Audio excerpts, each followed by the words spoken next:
10월 3주차 국내 소식입니다. 날씨가 갑자기 추워졌죠? 다들 감기 조심해야 될 것 같습니다. 지금 대출 억제를 가고 있는데요. 전세자금 등 실수요자에 대해서는 좀 풀어주는 것 같고요. 전반적으로 가계 부채 총량 증가 억제하는 방향입니다. 그래서 금융위 대출 규제 완화 발표 후 금융사 후속 조치를 보면요. KB금융은행 같은 경우는 지점별 가계대출 한도를 제한해서 전세대출 제외이고요. 신한은행 같은 경우는 5천억 원으로 제한했던 대출 모집인 전세대출 한도 해제고요. 하나은행 같은 경우는 주택, 오피스텔, 토지 등 부동산 구입 대출 및 신용대출 중단이요. 우리은행은 지점별 전세대출 한도 추가 배정, 일부 신용대출 우대금리 축소입니다. 농협은행은 모든 부동산 신규 대출 금지해서 전세대출만 재개해요. 근데 전세대출은 나오긴 나오는데 고금리 대출인 걸 알아두셔야 될 것 같습니다.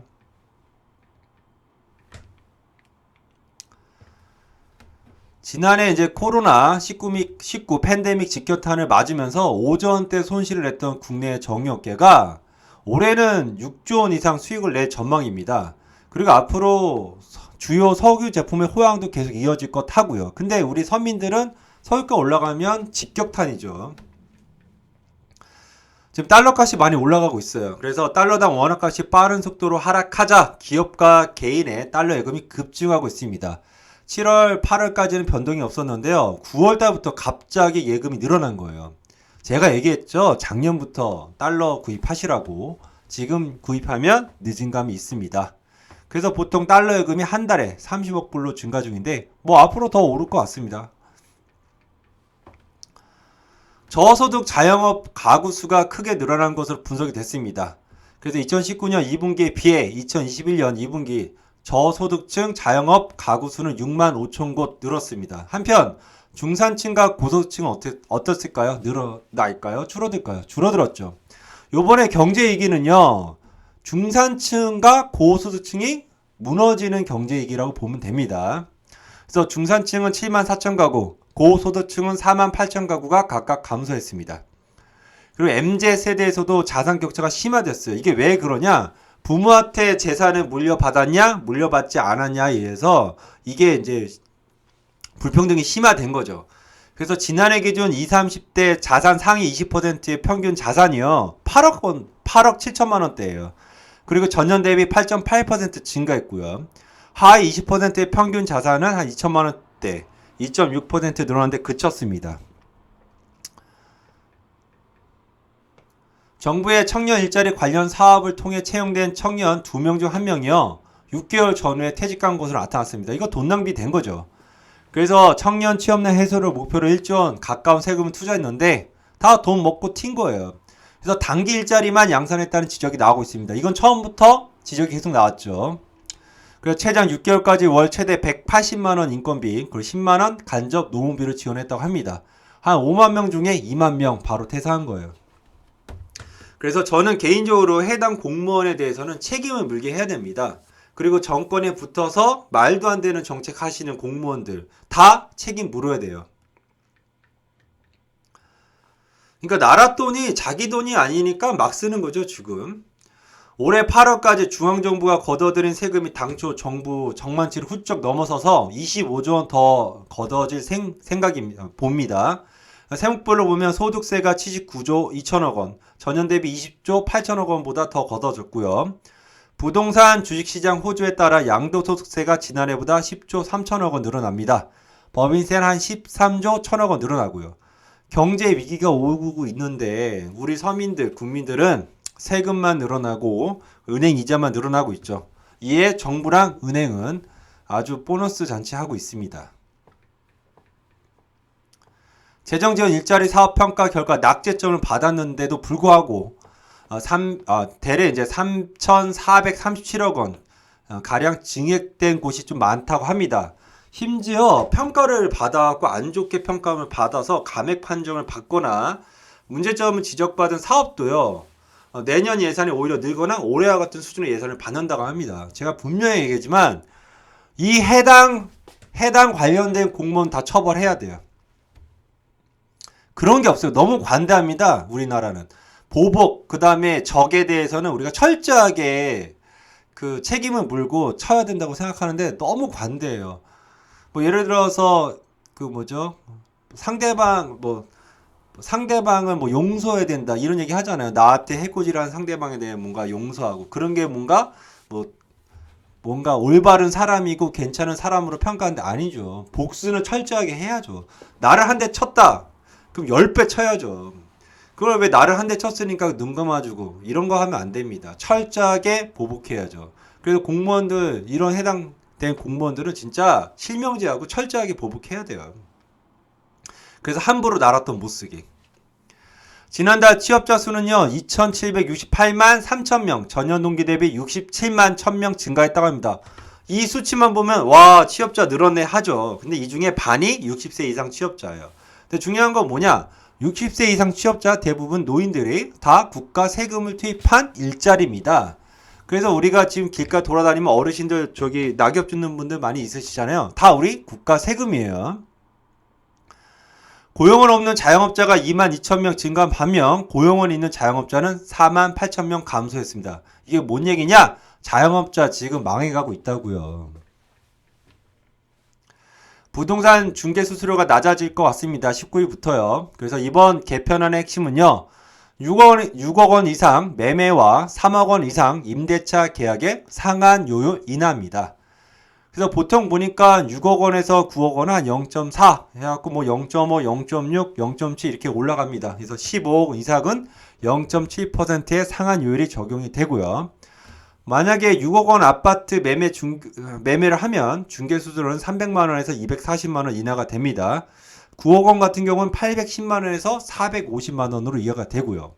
이에 이제 공인중개사 협회는요, 소송을 제기할 것 같습니다. 최근 가격 급등과 규제로 인해 아파트 가격이 주춤했죠. 그러니까 대부분 이제 오피스텔로 눈을 돌린 것 같아요. 그래서 오피스텔 가격이 급등하고 있는데 저는 우리나라 좀 사람들의 생각이 좀 이상한 것 같아요. 투기 안 하면 난리 난 민족 같습니다. 3분기 전국 오피스텔 매매 가격은 전분기 대비 0.99% 상승했고요. 2분기 상승폭의 2배가 넘어섰다고 합니다. 이 상승폭은 2018년 이래 가장 높은 상승률이에요. 근데 왜 오피스텔 하냐? 우선 싸죠. 그리고 정부의 규제가 좀 약한 것도 한몫을 했다고 봅니다. 그리고 앞으로 중대형 오피스텔에도 바닥 난방이 가능하게 돼서 앞으로 가격 상승이 높아질 거라고 보고 있는데 뭐 저 같은 경우는 오피스텔 안 사요. 경매 나오면 사지. 지난해 19개월간 부동산 실거래를 신고한 이후 거래 취소한 건수가 19만 건에 이르는 것으로 나타났습니다. 이게 뭔 얘기냐면 그 부동산 신고를 해요. 예를 들어서 뭐 1억짜리인데 7억으로 예를 들어서요. 7억으로 신고해갖고 7억으로 띄운 거죠. 그리고 계약 해지하는 거예요. 그렇게 허위 신고해갖고 주변에 있는 부동산 값을 다 올린 거죠. 즉 이들은 사기꾼이다 이렇게 보시면 됩니다. 그래서 높은 실거래가로 허위 계약을 해 시세를 올린 뒤 계약을 취소하는 건수가 많았다는 거죠.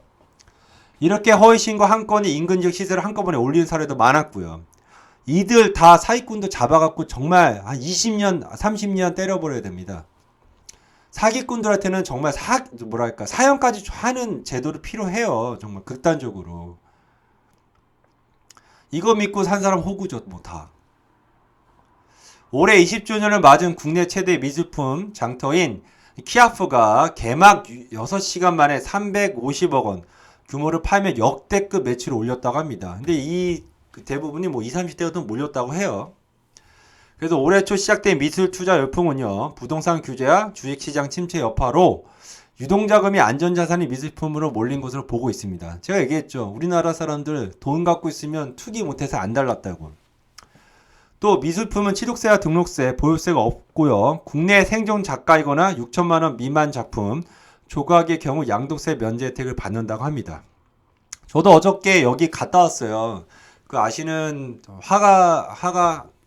화가님이 이제 여기서 이제 전시를 해갖고 감사하게도 초대 받아서 갔다 왔는데 여기 저랑 화가님이죠. 정혜성 화가님이요. 저는 그림 보면서 와닿더라고요. 특히 무등산인가요? 저 5개 봉우리 산 보니까 마음이 편해지고 용 그림, 호랑이 그림 돈 있으면 구매하고 싶더라고요. 따뜻한 느낌을 받았습니다. 그리고 이제 선물을 좀 주셨는데 요거 선물 받았어요. 가는보살. 그래서 마음이 좀 따뜻하더라고요. 이거는 사무실에 걸어놨습니다. 기운을 좀 받고 열심히 일하려고요. 근데 제가 그 키아프 가서 저는 이제 전문가가 아니니까요. 제 느낌이 뭐였냐면은 대부분 선이 흐릿하고요. 그러니까 뭐랄까 한 번 보면 하는데 두 번 보고 싶지는 않더라고요. 색이 좀 세고 뭔가 선이 흐릿해요. 그래서 카페에서 보면은 좋을 그림, 좀 가볍다 무게감이. 그리고 도대체 그림이 뭘 표현한 거지? 그런 게 잘 안 느껴지더라고요. 보통 그림이나 그 사진 같은 경우는 현 시대를 반영하는 거잖아요. 아니면 그 작가의 내면의 고통과 아니면 그런 어떤 절망 이런 거를 그림으로 표현하거나 아니면 자기의 답답함을 좀 더 그림으로 표현해서 뭔가 해주고 싶은 그런 게 있어야 되는데 그런 걸 못 느꼈어요. 그림을 보면서 도대체 뭘 표현한 거지? 도대체 뭘 얘기한 거지? 그런 생각이 좀 들었고 또 그림 얘기하니까 전 그런 그림 있었으면 좋겠다는 생각했어요. 예를 들어서 뭐 찬란한 뭐 다리 한강 다리를 주는데 자세히 보면은 뭐 예를 들어서 뭐 사람들 뭐 이렇게 안 좋은 얼굴 표정. 그러니까 현 시대를 좀 반영한 그림을 좀 그려줬으면 좋겠다라는 게 없더라고요.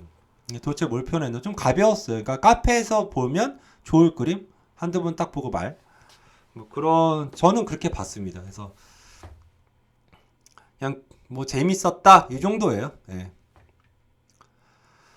의대 신입생 중에서 저소득층 비율이 갈수록 줄어들고 있습니다. 이제 소득과 입시 성적 간 상관계가 강해지는 가운데 상대적으로 저소득층이 불리한 대학 수학 능력 시험 위주 정시 전형 비율이 다른 학과에 비해 높기 때문이라 분석하고 있어요. 그러니까 의대 같은 경우는요, 정시 비율이 한 77%, 그리고 수시를 들어가려 해도 수시 최저가 있기 때문에 최저가 높아요. 그래서 들어가기 힘들죠. 그래서 이러한 구조가 저소득층 학생이 이제 저소득층에 있거나 그 다음에 뭐 내신이 뭐 좋게 받을 수 있는 지방 고경생한테는 의대가 들어가기 힘들다라고 이렇게 뭐 기사가 나온 거예요. 그래서 계층 이동 사다리가 치워버린 셈이라고 얘기했는데 저는 여기에 동의하지 않습니다. 왜냐하면요, 지방의 이제 고교생들 같은 경우는, 왜냐하면 이게 공교육이 무너져서 그래요. 공교육에서 수능과 연계되게 교육을 지금 안 시키고 있다는 얘기잖아요. 그래서 지금 사교육을 비판하는 것 같은데, 춘천도 마찬가지예요. 예를 들어서 유복여고의 내신이 좋은 애들은 내신이 뭐 좋지 않, 유복여고에서 내신이 좀 중간이다. 그럼 수능이 좋아요. 대부분이. 그리고 뭐 봉의고등학교 같은 경우는 내신이 좋은데 수능이 안 좋아요. 근데 사실 공부 잘하는 애들은 유복여고 애들이죠. 수능이 좋은 애들이. 그래서 결국 뭐냐면 공교육 고등학교 학교에서 수능과 연계된 교육을 안 시키고 있어요. 그러니까 대부분 수능을 위해서는 사교육에 의존하는 꼴밖에 더 되겠습니까? 그래서 저는 계층 사다리를 이렇게 뭐랄까 가해자 피해자 이렇게 나누는 기사는 좀 안 좋다고 보고요. 우선 공교육에서 문제가 있다고 봐요. 수능과 연계된 교육을 하지 않고 있다. 이렇게 평가하고 싶습니다. 면접을 포함한 모든 채용 과정에서 사업주가 지켜야 할 규제가 대폭 확대된 법률 개정안이 발의돼 논란이 예상되고 있습니다. 그러니까 차별하지 말려고 하는데 이제 뭐냐면 채용 과정에서 이거 물어보면 안 돼요. 성별, 연령, 그 국적, 언어, 건강 상태, 자료에 대한 요구나 질문까지 금지시켰다고 합니다. 그리고 만약 이걸 물어보면요, 1,000만 원 이하의 과태료가 부과됩니다. 만약에 불법 체류자면 어떡할 거예요? 예를 들어서, 그러니까 그 사업주가 면접을 볼 때 자기 마음 아니에요? 자기 마음에 드는 사람 뽑는 거 자기 마음대로 하는 거지. 이거를 뭐 법으로 통제합니까? 그러니까 저는 이거를 낸 그 국회의원들 보면 생각을 보면 이런 얘기 뭐하지만 한 대 쳐 받고 싶습니다. 한 번도 사업을 안 해본 사람이 법률안이죠. 경북 김천시 신을동 고용 폐기물 연료 SFR입니다. 소각장 용지는 김천시와 사업주의 치열한 법적 공방으로 용지 조성을 마치고도요 2년간 나대지 상태입니다. 근데 만약 이거 소각전을 하게 되면 하루 360톤 고용 폐기물을 이제 태워서 80톤의 스팀을 김천 산업단지에 공급할 계획이었지만 사실상 백지예요. 왜냐하면 왜냐하면 그 해당 지역 주민이 우리 동네에서는 고용 폐기물 이거 하는 거 안 돼. 뭐 이렇게 지금 반발하니까 지금 못 하는 건데요. 지금 가동 못하는 SRF 시설은요 김천, 나주, 영광입니다. 근데 이게 뭐가 문제냐? 그렇게 이제 뭐랄까 냄비 현상으로 자기 지역에 이런 거 만들면 안 돼. 뭐 좋다 이거예요. 근데 결국은 뭐냐면 2026년이 되면요 수도권의 매립지 포화로 인해서 쓰레기를 처리할 데가 없습니다. 2026년에요. 지금 이거를 설치를 안 하잖아요. 2026년이 되면 수도권이 쓰레기 대란이 온다고요. 그럼 이 책임은 누구? 그 해당 지역에 반대하고 있는 주민에게 돌아가야죠. 그래서 2026년 서울, 경기도 지방 쓰레기 기대됩니다. 미국 상원에서 민주당과 공화당을 포함한 초당파 의원들이 문어발식 사업 확장으로 비대해진 아마존, 구글 등 대형 정보기술, 그 다음에 플랫폼 기업들의 반시장 행위를 법으로 강력히 규제하기로 했습니다. 이거는 전 세계가 동일해. 우리나라도 마찬가지입니다. 앞으로 플랫폼 기업이나 그 다음에 정보기술 관련된 기업은 규제할 겁니다. 왜냐? 이들은 고용을 많이 창출하는 기업들이 아니고요. 돈만 많이 받아가잖아요. 그러니까 당연히 규제할 수밖에 없죠. 그리고 너무 확장해갖고 독점하고 있어요. 그러니까 나라 입장에서는 국가 입장에서는 규제하는 게 맞다고 봅니다. 유럽에서 발생한 천연가스 부족 사태로 입지를 강화하고 있는 러시아 푸틴 대통령이 국제유가 100달러 시대를 전망했습니다. 유가는 계속 오를 거예요. 그리고 올 겨울 북반구 북유럽 같은 경우는 어떻게 지낼지 모르겠습니다.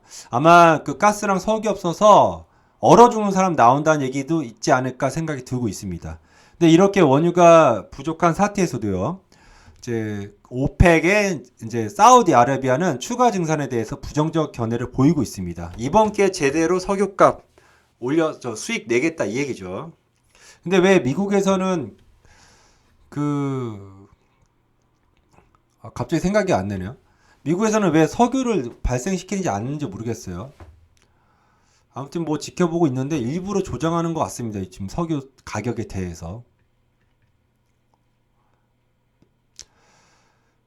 세계 경제의 핵심 축인 미국과 중국에서 인플레이션 경고음이 커지고 있습니다. 저는 인플레이션보다는 스태그플레이션이라고 말하고 싶습니다. 그래서 미국의 9월 소비자 물가지수가 작년 동월 대비 5.4, 13년 만에 최고치를 기록한 데 이어 중국의 9월 생산자 물가지수 상승률도 사상 최고치를 기록했습니다. 이걸 바탕으로 해서 미국의 기준금리 인상 시기가 앞당겨질 것이라는 전망이 나오고 있는데 11월 기준금리 인상할 것 같습니다. 테이퍼링이 11월에 발생할 것 같고요. 그렇게 되면 한국 주식이 무너지겠죠. 그리고 금리가 더 올라갈 거고요. 어쩔 수 없이. 올 겨울은 정말 추운 겨울이 될 것 같습니다.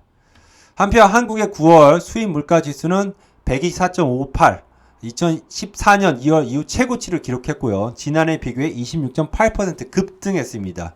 이 이야기가 뭐냐? 외화가 빠져나간다. 이렇게 생각하시면 되고요. 물가가 상승한다. 이렇게 보시면 됩니다. 일본에서요, 이제 뭐라고 그랬냐면, 노지마 회사 이름입니다. 노지마가 이달부터 80세 고용 상한은 사실상 폐지했고요. YKK 그룹도 정규직 정년을 없앤다고 보도했습니다. 이제 대표적인 기업들인데, 이게 뭔 얘기냐면, 지금 일본 기업들은요, 정년 연장과 그 다음에 폐지 움직임이 활발히 일어나고 있어요. 그러니까 노인들을 더 오래 일시키도록 하는 안으로 가고 있는 것 같습니다. 근데 그렇게 되면요, 고령자가 정규직으로 오래 일을 하게 되면 인건비 부담이 늘어날 수 있다는 지적도 나오고 있어요. 그러니까 어떻게 바뀌냐? 고령자 직원에 대해서는 성과급 위주로 임제를 바꾸는 추세입니다. 일본 기업 같은 경우는요, 기본급이 적고요, 성과급이 높은 걸로 알고 있어요. 우리나라도 그렇게 바뀔 것 같습니다. 저도 근데 그게 맞는 것 같아요. 미국이 다음 달부터 코로나19 백신 접종을 완료한 외국인들에게 국경을 다시 개방하기로 했습니다. 그래서 관광은 필수적인 방문 사유가 아니라는 이유로 좀 제한을 했는데 앞으로는 뭐 다 개방할 것 같습니다. 백신 접종을 했으면요. 중국의 헝다그룹 아직 결론이 안 난 것 같은데 우선 헝다그룹은 망했습니다. 디폴트 위기에 빠진 거죠. 그래서 헝다그룹 위기로 중국의 부동산 시장에 대해서 지금 우려 커지고 있죠. 위기예요, 위기. 그래서 중국 주택 판매도 30% 급락했고요. 그래서 중국 부동산 업계는 이제 긴급회의에 들어갔습니다. 근데 아마 정부에서 안정화 조치를 위해서 이제 정부에서 개입할 것 같습니다. 개입 안 하면 어떡해요? 도미노 현상이 일어나니까. 헝다그룹은 아직 지난달 실적을 발표하지 않았습니다. 발표하는 순간 또 난리 나겠죠. 일본의 집권 자민당이 이달 말 중의원 선거를 앞두고요. 방위비에 대해서 국내 총생산의 1%가 아닌 2%로 올려야 되겠다는 공약을 발표했습니다. 즉 국방력을 강화시키겠다 이게예요. 국방력 강화시키고 그 다음에 독도에 대한 영유권은 주장을 반복했습니다. 그러니까 지금 왜냐면 일본은요.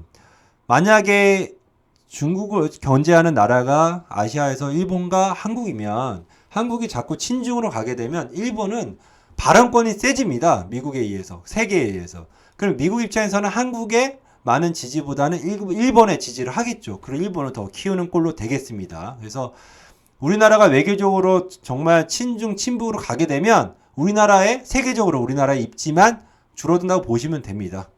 여기까지 하겠습니다. 환절기 조심하시고요. 감기 조심하십시오. 감사합니다.